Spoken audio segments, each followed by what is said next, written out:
सभी को खुदावन के सामर्थ्य नाम में जय मसीह की। प्रभु आप सभी को आशीषित करे। तो आज हम परमेश्वर के वचन में से कुछ बातें करेंगे। तो मैं परमेश्वर का सबसे पहले मैं धन्यवाद करूंगी क्योंकि खुदावन ने आज का दिन दिया और मुझे मौका दिया कि मैं आप सबके साथ खुदावन के परमेश्वर के पवित्र कलाम को शेयर कर सकूं, आपके साथ बांट सकूं। और जैसे कि इन दिनों में लॉकडाउन चल रहा है और हमारे बहुत सारे खुदा के दास और बहुत सारी खुदावन की दासियां जो हैं परमेश्वर के वचन में से हम सभी से बातचीत कर रहे हैं। तो हम सभी को खुदावन ने ये मौका दिया है कि हम अपने घरों में बैठकर ही ये परमेश्वर के वचन को एक दूसरे के साथ शेयर कर सकें। तो मैं परमेश्वर का धन्यवाद करती हूँ क्योंकि खुदावन ने मुझे भी आज ये समय दिया कि मैं आपके साथ परमेश्वर के वचन को बांट सकूँ, शेयर कर सकूँ। तो आप सभी जन मेरे साथ इन वचनों को ग्रहण कीजिए। प्रभु आप सभी को आशीषित करेगा। तो आइए हम परमेश्वर के वचन में जाएंगे और परमेश्वर के वचन में से हम पढ़ेंगे प्रकाशित वाक्य उसका 1 अध्याय और उसका 3 वचन। धन्य है वह जो इस भविष्यवाणी के वचन को पढ़ता है और वह जो सुनते हैं और इसमें लिखी हुई बातों को मानते हैं, क्योंकि समय निकट आया है। जैसे कि मैंने बोला कि इन लॉकडाउन के दिनों में बहुत से प्रभु के लोग जो हैं परमेश्वर के वचनों को बांट रहे हैं, शेयर कर रहे हैं, आराधना में हम सभी की अगुवाई कर रहे हैं। तो मैं क्या बताना चाहती हूँ कि हम सभी परमेश्वर के वचनों को पढ़ भी रहे हैं, सुन भी रहे हैं। अलग अलग सेवकों के ज़रिए हम परमेश्वर के कलाम को सुन रहे हैं।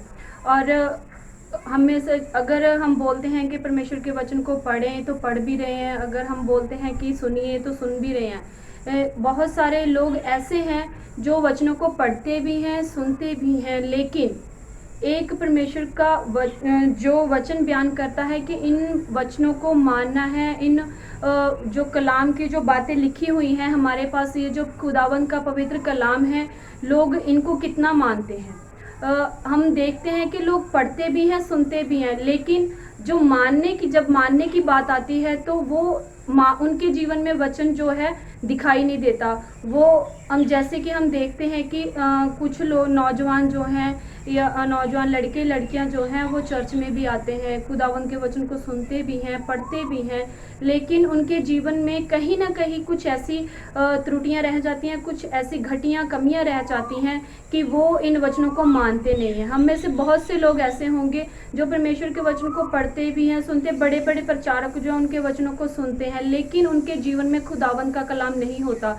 ये कैसे सिद्ध होता है? ये उनके बातों से, ये उनके कामों से जो वो अपनी दिनचर्या में काम करते हैं, उनसे साबित होता है कि वो परमेश्वर के वचन को कितना मान रहे हैं, कितना उन वचनों को मनन कर रहे हैं। जैसे कि इन लॉकडाउन के दिनों में बहुत सारे लोग जो हैं यूट्यूब पर और कुछ जो हैं वो फेसबुक पर लाइव होके परमेश्वर के वचन को बांटते हैं, शेयर करते हैं। और हम में से बहुत सारे लोग हैं जो सुनते हैं, लेकिन मेरा एक सवाल है कि क्या जो हम वचन सुनते हैं, रोज सुनते हैं या पढ़ते हैं, तो क्या जो हम वचन पढ़ते सुनते हैं वो हम उन वचनों को अपने जीवन में पूरा करते हैं?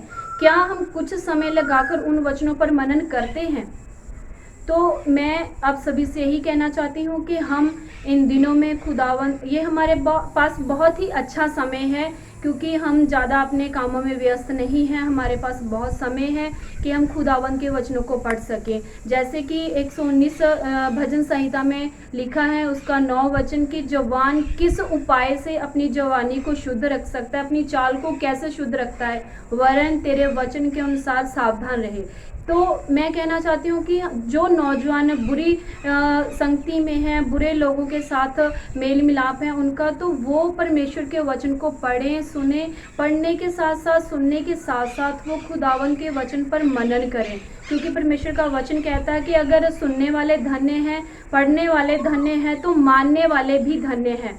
तो मैं आप सभी से यही कहना चाहती हूँ कि आप खुदावन के वचन को पढ़ें, सुने और साथ ही साथ जो वचन आपके पास आता है उन वचनों को माने, उन वचनों पर मनन करें। जब हम खुदावन के वचनों पर मनन करते हैं तो खुदावंद हमें आशीषित करता है और साथ ही साथ हम धन्य होते हैं। जब हम हमारे जीवन के बीच परमेश्वर का वचन होगा तो हमारे जीवन से परमेश्वर की महिमा होगी और हम परमेश्वर के कलाम को, परमेश्वर के वचनों को और भी फैला सकते हैं। ऐसा नहीं कि ये कार्य सिर्फ किसी पास्टर का है या किसी अपोस्टल का है, किसी प्रेरित का कार्य है, ये हम सभी को खुदावन ने दिया है। और हमारे जीवन में अगर खुदावन ने, अगर हम वचनों को मानते हैं तो खुदावन हमारे जीवन से कार्य लेता है और हम परमेश्वर की गवाही के लिए, परमेश्वर के वचन को फैलाने के लिए सहयोगी बनते हैं। लेकिन ये तभी हो सकता है जब हम परमेश्वर के वचनों को पढ़ेंगे, सुनेंगे और सुनने के साथ साथ, पढ़ने के साथ साथ हम परमेश्वर के वचनों को अपने जीवन में मनन करेंगे, ग्रहण करेंगे। मैं बहुत सारे नौजवान बेटे बेटियों को देखती हूँ और कुछ और ऐसे भी इंसानों को देखती हूँ कि जिनके जीवनों में हम देखते हैं कि खुदावन का वचन बिल्कुल ही नहीं होता। वो पढ़ते हैं, सुनते हैं, लेकिन प्रार्थना भी करते हैं, फास्ट में भी रहते हैं, लेकिन उनके कार्य जो हैं वो ऐसे नहीं होते कि वो वचन को जाहिर करें। उनके स्टेटस जो हैं वो बहुत ही अद्भुत होते हैं, अजीब होते हैं। हमारे सामने, अपने दास के सामने तो वो बहुत अपने आप को सिद्ध दिखाते हैं कि हाँ हम बहुत ज़्यादा प्रार्थना में हैं, लेकिन उनके कार्य जो है, उनके जो काम हैं वो ऐसे नहीं होते। और जो स्टेटस डालते हैं, व्हाट्सएप पे स्टेटस डालना या फेसबुक पे स्टेटस डालना या इंस्टाग्राम पे, ट्विटर पे, कहीं भी जो हम सोशल मीडिया यूज़ करते हैं, तो उनसे हमें पता चलता है कि हमारे जीवन में क्या चल रहा है। हमारे अगर हम परमेश्वर को मानने वाले हैं, खुदावन के वचन को मानने वाले हैं, तो हमारा जीवन, हमारे जीवन का हर एक कार्य जो है परमेश्वर के वचन के तहत होना चाहिए और हमारे जीवन के हर एक कार्य से परमेश्वर के नाम की महिमा होनी चाहिए।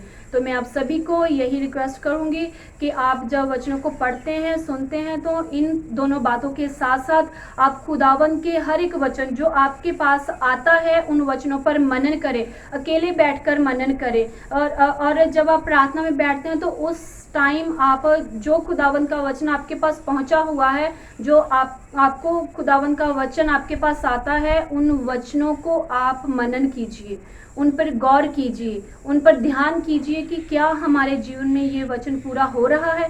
अगर नहीं हो रहा तो आप खुदावन के आगे फरियाद करिए, प्रार्थना करिए कि प्रभु हमारे जीवन में आज का वचन जो हमने पढ़ा है, जो हमने तेरे सेवकों के जरिए सुना है, वो पूरा होने पाए। तो आप सभी को खुदावंद आज की इस छोटे मैसेज के जरिए प्रभु आशीषित करे। आप सभी को जय मसीह की।